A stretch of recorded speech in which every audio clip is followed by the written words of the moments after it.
नमस्कार दोस्तों, जैसे डिमांड थी पब्लिक की कि पिस्ता मीणा को लाइव लेकर आओ, अब पूरी घटना के बारे में हम पिस्ता मीणा से पूछेंगे कि मामला क्या। और वैसे सोशल मीडिया पे जो हमें जानकारी मिल रही थी और हमें जो जानकारी लग रही थी उससे थोड़ा सा चेंज है कि ये टूर्नामेंट ना तो नेशनल है ना स्टेट है, ये यूनिवर्सिटी स्टेट टूर्नामेंट है जो यूनिवर्सिटियों द्वारा टीमें भेजी जाती है अदर स्टेट के अंदर और वहाँ पर खिलाया जाता है, वहाँ से सिलेक्शन होता है। जो उसके बारे में पूरी जानकारी पिस्ता मीणा देगी। पिस्ता मीणा मेरे साथ मौजूद है तो हम उन्हीं से डायरेक्ट बात करते हैं समय को नहीं गवाते हुए। क्या नाम है आपका? पिस्ता मीणा है सर। कौन सी क्लास में हो? सेकंड ईयर में। सेकंड ईयर में। हाँ। अच्छा, आपके साथ क्या हुआ था एक्चुअली? घटना को पूरे को बिल्कुल स्पष्ट और डरना किसी से नहीं है, क्लियर बताओ।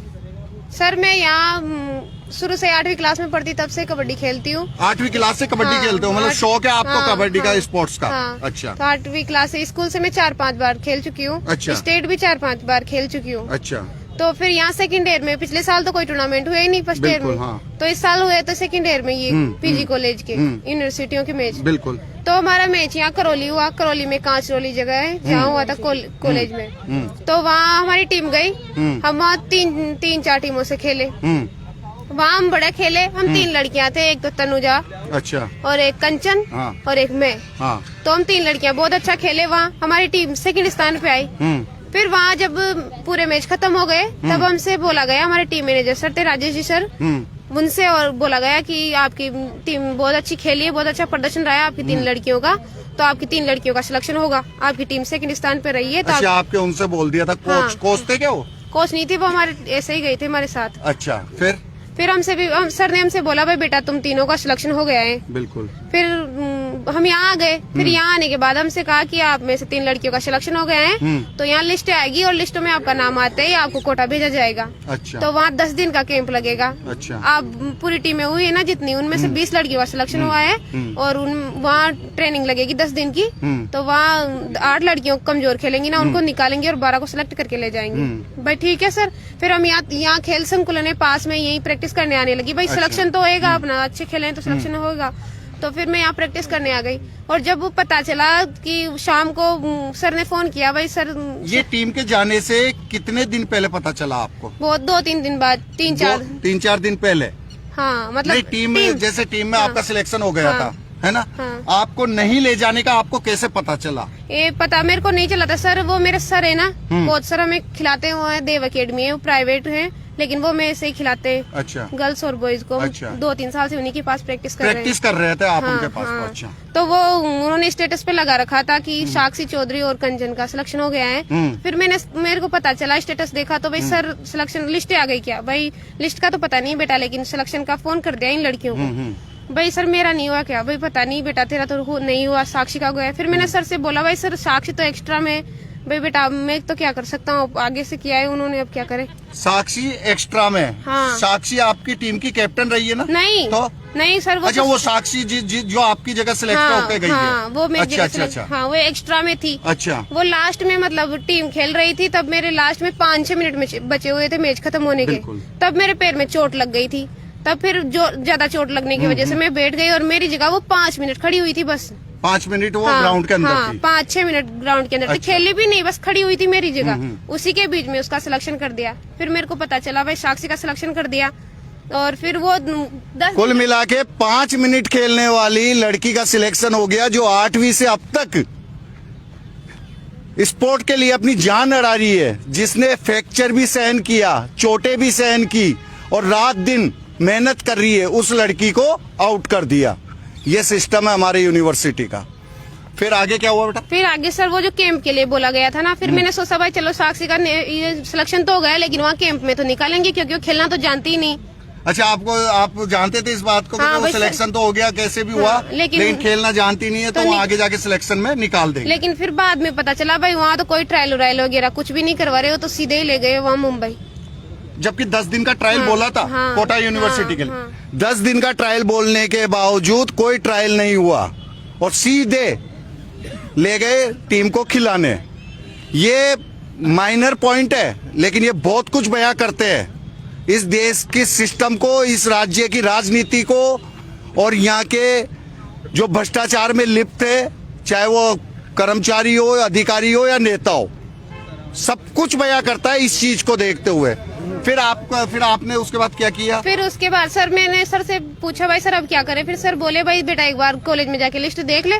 फिर मैं कॉलेज गई थी तो वहाँ वो सर थे खेल प्रभारी, पता नहीं खेल प्रभारी होंगे, जो उनसे पूछा मैंने तो वो बोले भाई, मैंने कहा सर लिस्ट आ गई क्या खेल की? तो सर बोले भाई बेटा अभी तो लिस्ट ही नहीं आई, अभी तो लिस्ट आएंगी। अच्छा, आपको अनभिज्ञ रखा कुल मिलाकर? मेरे से बोला भाई लिस्ट ही नहीं आई बेटा। फिर मैंने कहा भाई सर कबड्डी खेलने गई टीम तो गई सही, आपके पास लिस्ट ही नहीं आई। अच्छा, टीम जा चुकी थी और आपको अभी तक ये रखा कि भाई खेलने लिस्ट नहीं आई, लिस्ट नहीं आई। लिस्ट आएगी तब आपको जानकारी दे दी जाएगी। फिर मैंने कहा सर टीम तो चली गई और वहाँ खेल भी रही है।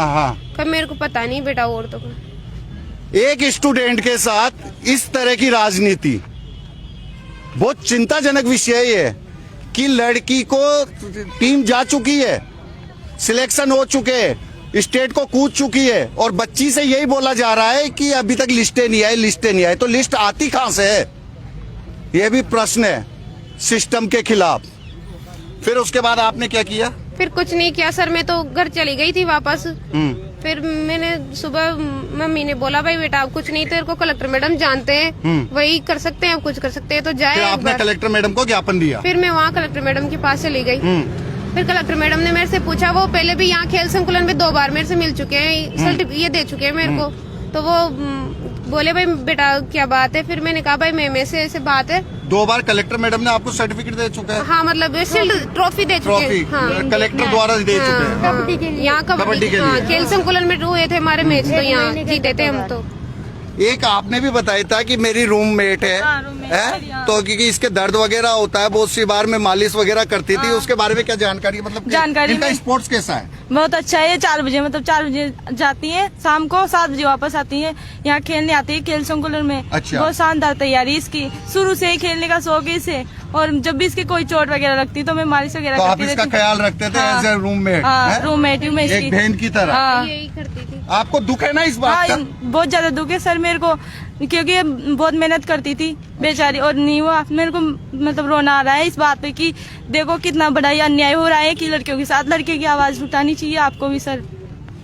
कुल मिला के जो रूममेट है उसको दुख हुआ, लेकिन इस सिस्टम को दुख नहीं है, क्योंकि इस सिस्टम तो सिर्फ मेल मिलाप लेन देन इससे ही चलेगा और किससे चलेगा? हमारे मंत्री जी ये बोलते हैं कि साहब ने बूंदी जिले के अंदर एक ही नेता है, मैं खुद। तो नेताजी आपके सिस्टम में ये गड़बड़ी है। मंत्री जी ये देखना पड़ेगा आपको। ये एजुकेशन, हायर एजुकेशन का मामला है, लेकिन कहीं ना कहीं इसमें राजस्थान सरकार होती है। अगर राजस्थान सरकार से हटके कुछ हो तो वो एक अलग बात है, लेकिन होता है ऐसा कुछ भी नहीं है। राजस्थान सरकार का हस्तक्षेप होता है। आप लोगों के यहाँ की नीतियों के बनाने की वजह से इस देश का भविष्य यहाँ पर रो रहा है। शर्म आनी चाहिए ऐसी सरकारों को, जो ऐसा भविष्य यहाँ पर हो रहा है। जो टैलेंट है वो यहाँ पर है। अब आप गोल्ड मेडल लाने की बात करते हो, कौन सा मेडल आएगा? जो टैलेंट है जिसको तो आप लोगों ने यहाँ पे वंचित रख रखा है।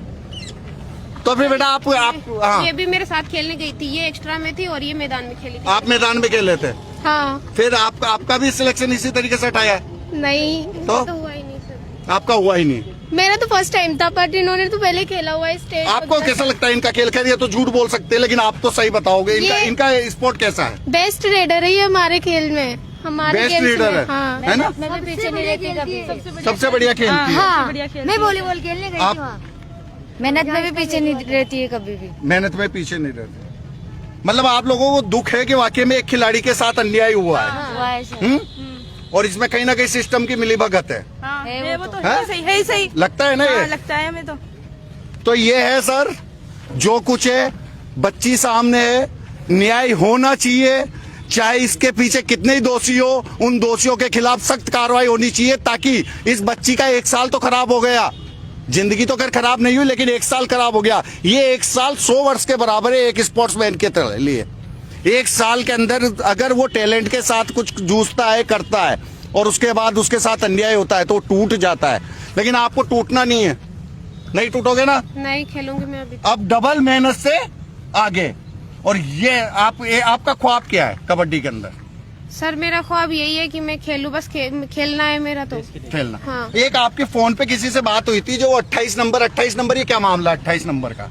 हाँ सर, वो मतलब वो थे वो जो वहाँ सिलेक्शन कर रहे थे ना, जो वो जिस लड़की का सिलेक्शन हुआ है ना मेरी जगह, वो साक्षी चौधरी, उसके जीजाजी है वहाँ जो पॉइंट लिख रहे थे, हमारे लिखने वाले पॉइंट लिखने वाले उनके जीजाजी थे। हाँ। पिक्चर क्लियर है भाई साहब, साक्षी चौधरी कैसे गई? क्योंकि जीजाजी की हाथ था उनके ऊपर। हाँ, तो सर वो मतलब मेरे को पहले शक था भाई, मेरे को भी पता चला भाई तेरा सिलेक्शन नहीं हो सकता, भाई तेरा नाम कटेगा, साक्षी चौधरी का लिख आ सकता है तेरी जगह नाम। तो फिर मैंने मतलब ये आप लोगों को पहले आभास करा दिया था किसी ने? हाँ, कि तेरी जगह साक्षी तेरा नाम का नाम आ जाएगा। हाँ, तेरा नाम हो सकता है हटा दिया जाए। हाँ। फिर मैंने सोचा भाई मैं तो क्या कर सकती हूँ, फिर मैंने साक्षी, वो मेरे साथ गई थी तो मेरे पास नंबर, लेकिन आपको अपने खेल पे कॉन्फिडेंस था ना? हाँ, फिर मेरे पास नंबर थे उस लड़की के, तो मैंने फोन किया, भाई साक्षी ऐसी ऐसी बात है, तेरे को पता है ना मैं किस कंडीशन से प्रैक्टिस करती हूँ, मेरा नाम हट गया। तो फिर साक्षी बोली भाई नहीं ऐसा क्यों होगा, जो खेलता है उसी का सिलेक्शन होगा, तू तो बहुत अच्छा खेलती है, तेरा सिलेक्शन होगा, कोई नहीं काटेगा तेरा सिलेक्शन। जो लड़की इनकी जगह गई है उसका भी कहना है कि तू तो बहुत अच्छा खेलती है, तेरा तो सिलेक्शन होगा, लेकिन सिलेक्शन क्यों नहीं हुआ उसका कारण इस पर सामने आ ही गया, बिल्कुल सब कुछ लाइव है। और फिर वो उनके, मैंने कहा कि तुम्हारे जीजाजी से बात करा दो ना यार, वो मेरा सिलेक्शन काट दे। फिर उसने मेरे से होल्ड पे बात करवाई थी, उसके जीजाजी की नंबर तो नहीं दिए, बाकी होल्ड पे बात करवाई थी। तो फिर उन्होंने बोला भाई बेटा तू अच्छा खेलती है तो तेरा सिलेक्शन होगा, मैं कि सर लिस्ट में नाम आएगा ना, कब पक्का नाम आएगा तेरा। फिर भाई 10 दिन तक वहाँ कैंप भी लगेगा, तू घबरा मत, तू बढ़िया खेलेगी ना वहाँ कैंप में, तो तेरे को कोई नहीं निकाले। जबकि कैंप में तो जाना ही हुआ आपका। कैंप ही नहीं लगा सर। तो आप क्या चाहते हो? आप सर मैं ये सिलेक्शन चाहती हूँ, सिलेक्शन चाहते हो, और अगर नहीं हो पाया तो इस साल तो अभी जनवरी में मैच आ रहे हैं सर, मेरा सिलेक्शन तो होना चाहिए ना। मैंने जनवरी में मैच आ रहे हैं, उसमें सिलेक्शन होना चाहिए। लेकिन दोषियों को सजा भी तो मिलनी चाहिए ना सर। बिल्कुल, इन्होंने बोला कि दोषियों को सजा मिलनी चाहिए। हाँ, फिर आगे भी तो हो सकता है ऐसे लड़के आगे के साथ। और आगे भी किसी के साथ हो सकता है। उन्होंने खुद ने मेरे को आश्वासन दिया था कि तेरा नाम कोई नहीं काटेगा अगर तू बढ़िया खेलेगी ना वहाँ ट्रायल में। किसने दिया था ये आश्वासन? वो कुशाल चौधरी जी है ना, उन्होंने खुद ने आश्वासन देके उन्होंने विश्वासघात किया। हाँ, उन्होंने दिया था मेरे को भाई तू कुछ मत कर, लिस्ट आने दे, लिस्ट आएगी तो तेरा नाम आएगा। लेकिन लिस्ट कुछ भी नहीं आया और उन्हें सीधे खिलाने ले गए, फोन पे किया है, उन्हें बुलाया है भाई तुम्हारा सिलेक्शन हो गया, तो उन्हें फोन 100 बातों की एक बात है, आने वाले ग्रामीण टूर्नामेंट वगैरह चलने वाले शायद उनमें भी यही होता होगा, और पहले भी। हाँ जी बोलिए। जैसे इनका अभी तो सिलेक्शन हो गया, हाँ। अभी कार्रवाई नहीं होती, बाद में क्या कार्रवाई होगी? बिल्कुल सेलेक्ट लिया, जो उसका जीजा बैठा हुआ था तो मैं नहीं जानता हूँ। हाँ। उसका जीता था ना जो कबड्डी खेल रहे थे इसके साथ, तो उसने तो बोल दिया तेरा सिलेक्शन होगा, कॉल कर दिया, होल्ड पे ले लिए, तो उसकी कार्रवाई क्यों नहीं हो रही है? नहीं, इसको तो शुरू से मिसगाइड रखा ना। क्यों रखा मिसगाइड? कारण क्या है उसका? मिसगाइड का कारण क्या है? उनकी साली लेनी नहीं, थी। बोनसपूर्ण था क्या उसके पास? इससे ज्यादा बोनसपूर्ण था, कबड्डी खेल रही थी तो ठीक है, इंक्वायरी कराओ ना उसकी। समय की पाबंदी होने की वजह से इस लाइव को यहीं रोकते हैं, लेकिन न्याय जरूर मिलना चाहिए।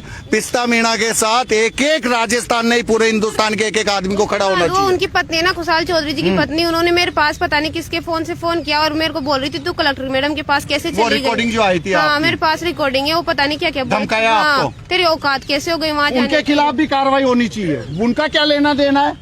मेरे से बोल रही थी भाई तेरा इस साल सिलेक्शन नहीं हुआ तो तेरी मर थोड़ी गई, तो अगले साल हो जाएगा सिलेक्शन, अगर तेरी जगह कोई और चली गई तो उसकी लाइफ क्यों खराब कर रही है तू? और मर जाती, जिसके बाद आपको मालूम पड़ता। ऐसे स्टूडेंट डिप्रेशन में रहकर कई आत्महत्या करते हैं, और ऐसे माहौल आप करोगे तो वो तो जाहिर सी बात है मरना, इसे मरना ही कहेंगे। इसी बात को यहाँ पे रखते हुए अपनी बात को रखता हूँ, बच्ची के साथ हिंदुस्तान के एक एक आदमी को खड़ा होना चाहिए, ये भ्रष्ट तंत्र के खिलाफ खड़े होने चाहिए। जय श्री राम। हाँ बिल्कुल भाई।